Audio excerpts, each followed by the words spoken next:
Welcome to my views and news, continuing our coverage of ongoing tensions in the Amhara region of Ethiopia. Some updates for you. Firstly, pictures, videos are being shared in social media about the movement of Ethiopian army's heavy weapons along the roads in the Amhara region. Several videos, pictures show Ethiopian army's tanks, artillery pieces on their way in the Amhara region. But the ongoing operation in the Amhara region against Fano fighters is being backed by the Ethiopian army officials armed with light weapons. Do these heavy weapons any major role to play in coming days? What about drones? Are drones in operation in the region? And secondly, viewers, a key meeting has been held in the last 48 hours in Gondar. Ethiopian National Defense Force officers summoned locals. Talks were held in Gondar between Ethiopian army officials and locals. What was the agenda? We know that Gondar Fano captured dozens of Ethiopian army soldiers around 3 days ago. Firstly, viewers, several pictures, videos are being shared showing the movement of Ethiopian army's tanks, artillery pieces in the Amhara region. You can see a few pictures on your screen. Reportedly, the pictures are from Wollo, where these convoys of Ethiopian military are on their way towards unknown destinations. Reportedly, 7th Mechanized Division of ENDF has entered North Wollo zone of the Amhara region. Now, the nature of the ongoing confrontation between Fano fighters and Ethiopian National Defense Force indicates that heavy weapons have limited role to play in coming days. Why? Because it's not that there is ongoing fighting along main roads and in main cities of the region. No. Fano fighters are trying to wage guerrilla war. They're not based in cities, they're not based in towns.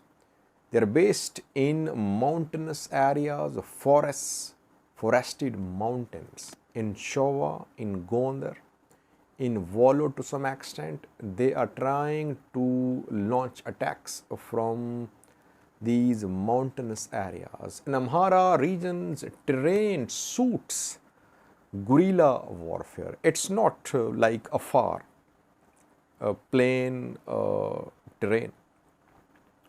Here, protracted guerrilla resistance can be continued. And heavy weapons have limited role. Tanks, artillery pieces, they have limited role in such guerrilla war. Ethiopian infantry is going to play a major role here. And infantry will have to go deep into mountains, forests. So that is why, though we're seeing the movement of these convoys, it does not mean that we're seeing an all-out offensive on a town or city in Amhara, like we saw in Tigray. That was a full-blown war in Tigray. Here, things are different in the region. It's not a full-blown war between Amhara fighters and the Ethiopian army. Yes, these pictures do indicate that Ethiopian army is beefing up its capabilities in Amhara region. In case of some success by Fano fighters to organize themselves, they might try to launch counterattacks on Ethiopian army. That is why we're seeing movement of these convoys. But the movement could be general rotation of the troops too. Secondly, drones are going to play a major role now, I think. Drones for reconnaissance purpose, not for airstrikes. So far, no drone strikes have been conducted in the region. But drones are there monitoring the movement of Amhara Fano fighters. Day or night, these drones can operate, and the drones can help the Ethiopian army in this operation in the region. So far, it's difficult to say how long will this operation take. Will all Fano fighters be disarmed? Ethiopian government is silent. It has not said a word so far about the ongoing operation.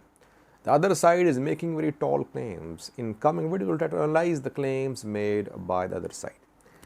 Meanwhile, a meeting was held, a key meeting between Ethiopian Army's top officers and residents of Gondar and nearby areas. It was held around 48 hours ago, after Ethiopian Army tried to arrest Mesafin Task Force Gondar Fano commander, but he asked people to support him. Then we saw armed people from Gondar, from nearby areas, marching towards Mesafin's base, and Mesafin managed to escape along with his fighters, and he captured dozens of Ethiopian army soldiers. After that, we saw a meeting held in Gendavoa. Gendavoa is situated to the west of Gondar city. Ethiopian Army's generals addressed locals there, religious elders were there, notables too. The ENDF officer warned the locals that locals should not be part of this conflict. ENDF told the residents that no one should enter Sudan. No one should try to take control of any Sudanese territories. If anyone did that, strict action would be taken. That is what we have been reporting. The Sudanese army, that Ethiopian army would not want a new escalation on Sudan-Ethiopia border. But it would be a challenge for Ethiopian army to stop or to prevent Amhara militias, Amhara farmers from entering Al-Fashaga.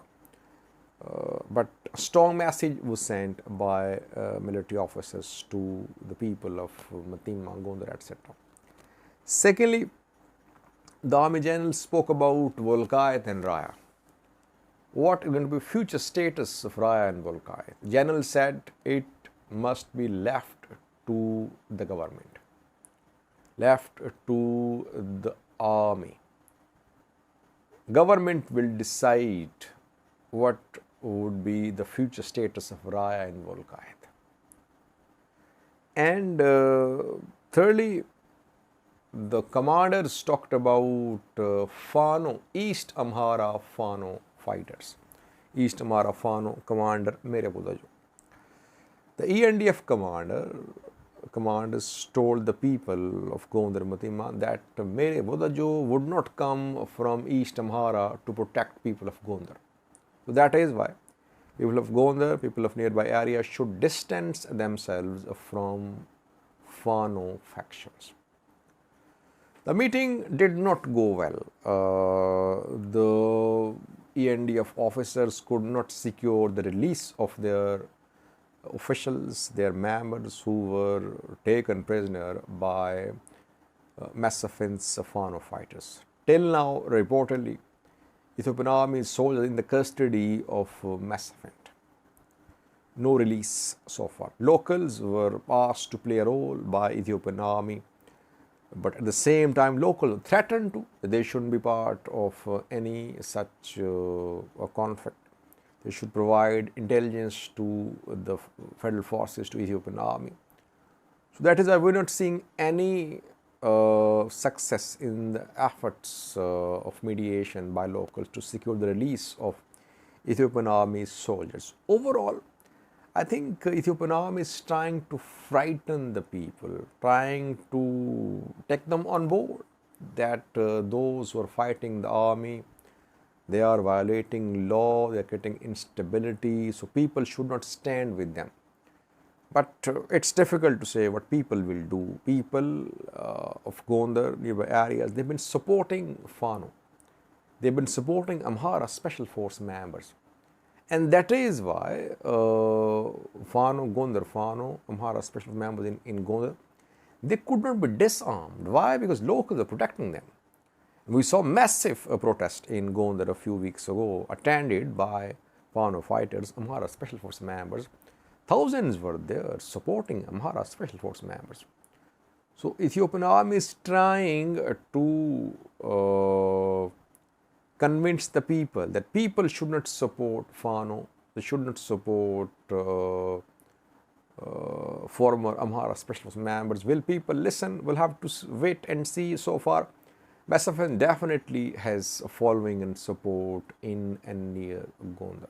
Thank you for watching.